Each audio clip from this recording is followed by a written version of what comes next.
যারা সৌদি আরবের প্রবাসে থাকে তারাই শুধু এই ভিন্ডির কথাটা বলতে পারবে। এই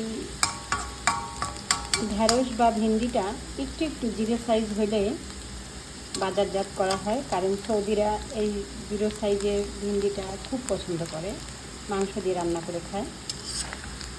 এখন কী করার, ইন্টারনেট শপিং, মার্কেটে যে আমাদের দেশি ভিন্ডি কেনার সুযোগ নেই, দুই একটা তরকারি কেনার জন্য মার্কেটে যেতে হবে। রিয়াদে প্রচুর জ্যাম থাকে রাস্তা।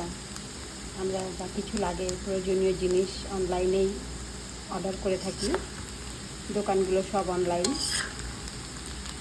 তো অনলাইন থেকেই আমরা সব কিছু আনিয়ে থাকি। ভিন্ডিটা ভাজি করলাম, তবে ভিন্ডিটা খেতে ভালোই লাগে, খারাপ লাগে না। জিরো সাইজ, খুব নরম।